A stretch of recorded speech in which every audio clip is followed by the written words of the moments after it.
There is absolutely no difference between me and others, except in my knowing myself as I am. I am all. I know it for certain and you do not. In reality, I am neither hearing nor answering.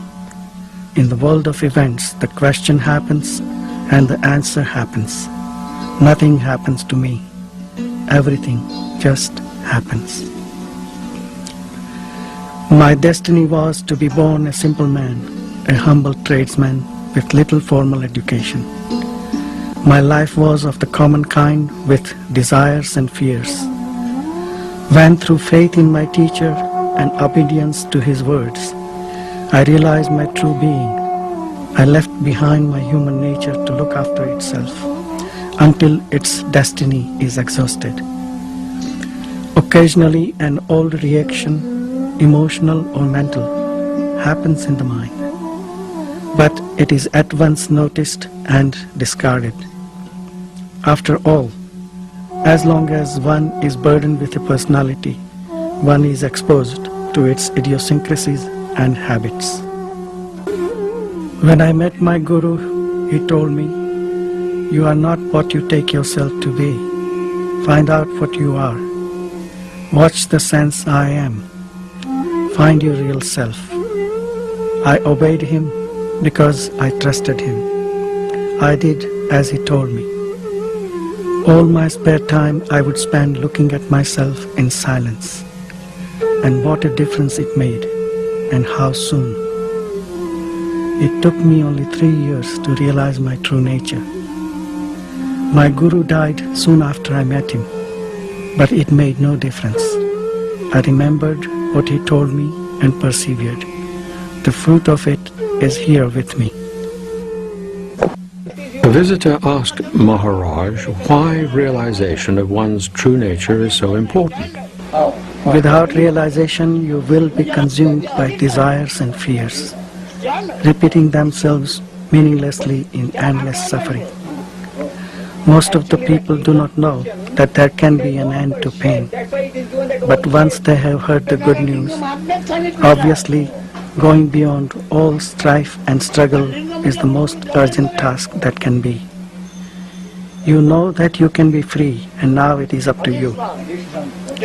Either you remain forever hungry and thirsty, ever losing and sorrowing, or go out wholeheartedly in search of the state of timeless perfection to which nothing can be added, from which nothing can be taken away. In it, all desires and fears are absent, not because they were given up, but because they have lost their meaning. Seekers who visited Maharaj wanted to know how they too could come to this awareness. How do you go about finding anything? By keeping your mind and heart on it. Interest there must be, and steady remembrance. To remember what needs to be remembered is the secret of success. You come to it through earnestness.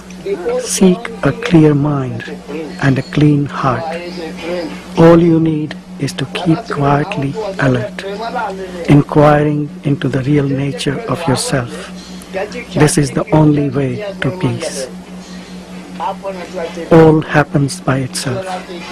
Neither the seeker nor the Guru does anything. Things happen as they happen. Blame or praise are a portion later, after the sense of doership appears. Visitors would ask Nisargadatta about effort and the role that spiritual disciplines play in helping one awaken from the dream of ignorance. When effort is needed, effort will appear. When effortlessness becomes essential, it will assert itself. You need not push life about. Just flow with it and give yourself completely to this task of the present moment, which is to die now to the now, for living is dying. Without death, life cannot be. Ultimately, one must go beyond knowledge, but the knowledge must come, and knowledge can come by constant meditation. By meditating, the knowledge I am gradually settles down and merges with universal knowledge, and thereby becomes totally free, like the sky or space. Those who come here with the idea of getting knowledge, even spiritual knowledge, come here as individuals aspiring to get something. That is the real difficulty. The seeker must disappear. When you know your real nature, the knowledge I am remains. But that knowledge is unlimited. It is not possible for you to acquire knowledge. You are knowledge. You are what you are seeking. Your true being exists prior to the arising of any concept. Dive deep within yourself and you will find it easily and simply. Go in the direction of I am. All exists in the mind. Both mind and body are intermittent states. The sum total of these flashes creates the illusion of existence. Inquire what is permanent in the transient, real in the unreal. This is sadhana, or spiritual practice. All those who have realized on the spot, by mere touch, look, or thought, have been ripe for it, but such are very few. The majority needs some time for ripening. Sadhana is accelerated ripening. How is one to approach this awareness, of which Maharaj speaks from the point of view of being one with it? You must realize first of all that you are the proof of everything, including yourself. None can prove your existence, because his existence must be confirmed by yours first. Your being and knowing are your own. You do not come from somewhere. You do not go anywhere. You are timeless being and awareness. Develop the witness attitude and you will find in your own experience that detachment brings control. The state of witnessing is full of power. There is nothing passive about it.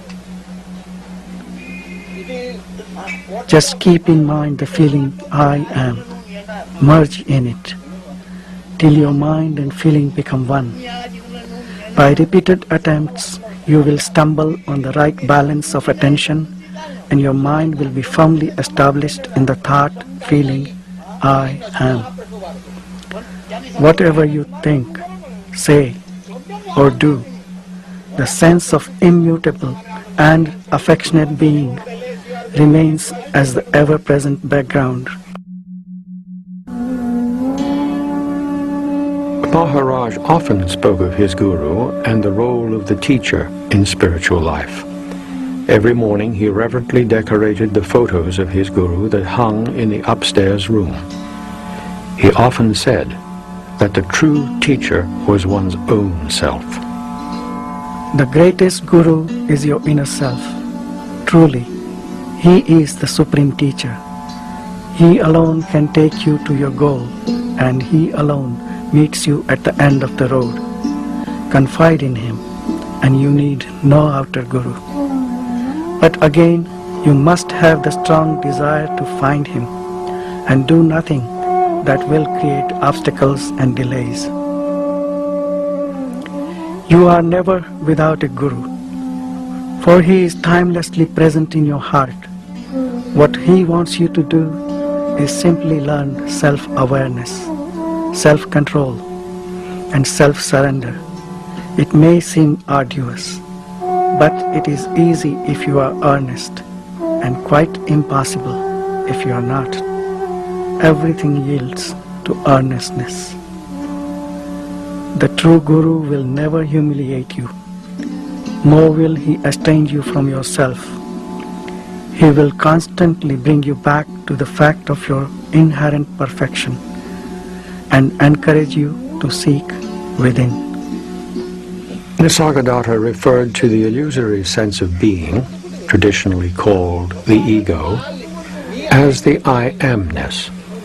He says that to find the source of this I-amness and fully understand it as nothing more than a conceptual idea of oneself is the way to self-realization and wholeness. Maharaj asks the seeker to be in the state which is prior to the experience of I-amness. The concept I am comes spontaneously and goes spontaneously. Amazingly, when it appears, it is accepted as real. All subsequent misconceptions arise from that feeling of reality in the I amness.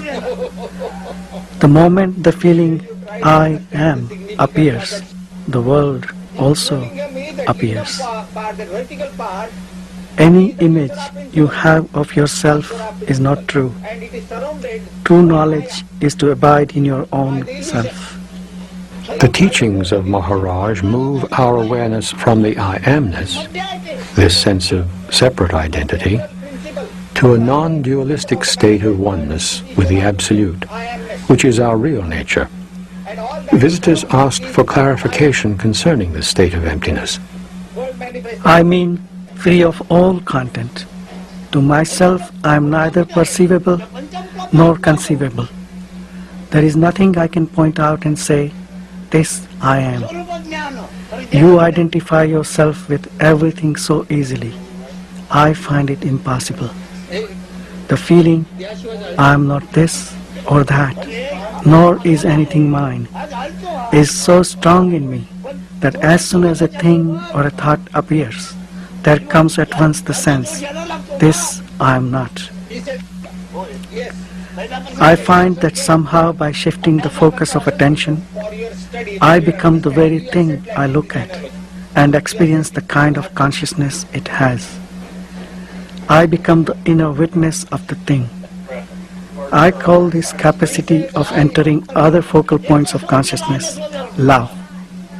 You may give it any name you like.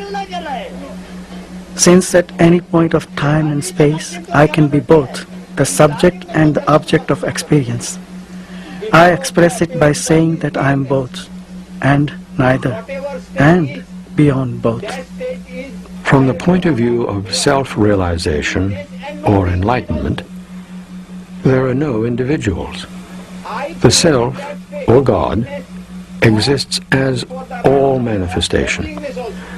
A visitor asked Maharaj how this individuality arose and why we think of ourselves as separate individuals. Your thoughts about individuality are really not your own thoughts. They are all collective thoughts. You think that you are the one that has the thoughts. In fact, thoughts arise in consciousness. As our spiritual knowledge grows, our identification with the individual body-mind diminishes, and our consciousness expands into universal consciousness. The life force continues to act, but its thoughts and actions are no longer limited to an individual. They become the total manifestation. It is like the action of the wind. The wind doesn't blow for any individual, but for the entire manifestation. To questions concerning daily work and how one should conduct oneself in the world, Maharaj replied, Why do you worry about the world before taking care of yourself? You want to save the world, don't you? Can you save the world before saving yourself? And what means being saved? From what? From illusion. Salvation is to see things as they already are. Keep quiet. Do your work in the world, but inwardly keep quiet. Then all will come to you. Do not rely on your work for realization. It may profit others, but not you. Your hope lies in keeping silent in your mind and quiet in your heart. By all means, attend to your duties. Action in which you are not emotionally involved and which is beneficial and does not cause suffering will not bind you. You may be engaged in several directions and work with enormous zest, yet remain inwardly free and quiet with a mirror-like mind which reflects all without being affected. The unexpected is bound to happen, while the anticipated may never come. All is because you are. Grasp this point firmly and deeply and dwell on it repeatedly. To realize this as absolutely true is liberation. The one who has fully investigated himself, the one who has come to understand, will never try to interfere in the play of consciousness. There is no creator with vast intellect as such. All this play is going on spontaneously. There is no intellect behind it, so don't try to impose yours to bring about any change. Leave it alone. Your intellect is a subsequent product of this process. So how can your intellect take charge of or even evaluate the whole creation? Investigate yourself. This is the purpose of your being. Spirituality is nothing more than understanding this play of consciousness. Try to find out what this illusion is by seeking its source. There can be no consciousness without awareness. There can be awareness without consciousness, as in deep sleep. Awareness is absolute. Consciousness is relative to its content. Consciousness is always of something. Consciousness is partial and changeful. Awareness is total, changeless, calm and silent. And it is the common matrix of every experience. What you are, you already are. By knowing what you are not, you are free of it and remain in your own natural state. It all happens quite spontaneously and without effort. माझे जे असणे आहे ते जाणीव निर्णय केला आहे ते जाणीवीचं साक्षीत्व त्याला घडते आहे आणि जाणीव नंतर जगाचं साक्षीत्व करते आहे. Before the appearance of this beingness, whatever state is, that state is prior to or rather beyond beingness and no being state also. I prevail in that state before the arrival of beingness or before the arrival of no beingness also. And with the waking state, all this world is manifest because of my beingness. My world is manifest. That also is observed by that state, which is prior to beingness.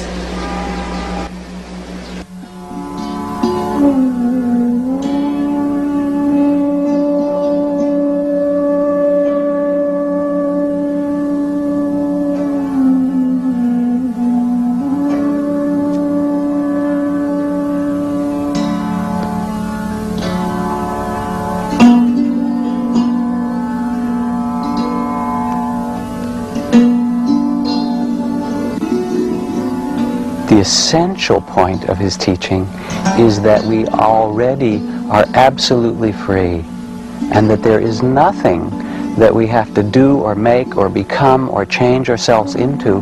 We simply have to see the truth of life, which is that we are not this body nor this mind, that they are a play of elements, if you will, and that when we understand that, there comes this extraordinary happiness and freedom. Maharaj put it this way. He said, when I see I am nothing, that is wisdom. And when I see I am everything, that is love. And between those two, my life moves.